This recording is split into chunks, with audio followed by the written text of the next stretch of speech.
Это Кёльскую среднюю школу номер 1 и Московский физико-технический институт связывают партнерские отношения в реализации федерального проекта «Код будущего». Ученики осваивают современные языки программирования по лучшим практикам технического вуза России. Федеральный проект «Код будущего» стартовал в этой Кёльской школе в сентябре прошлого года. Этот проект является частью нацпроекта «Цифровая экономика» и создан при поддержке Министерства цифрового развития, связи и массовых коммуникаций России.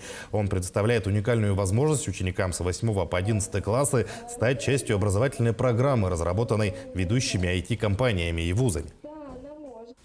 Искусственный интеллект – это технологии по автоматизации процессов, направленные на то, чтобы нам, всем людям, стало легче жить, и мы могли избавиться от некоторых рутинных вещей. Сейчас искусственный интеллект достаточно активно используется в аналитических технологиях, но буквально в прошлом году произошел достаточно большой прорыв генеративного искусственного интеллекта. В ходе лекции ребятам также будет предложена возможность самостоятельно использовать технологии генеративного искусственного интеллекта и с помощью нейросети Кандинский создать собственную нейрокартину.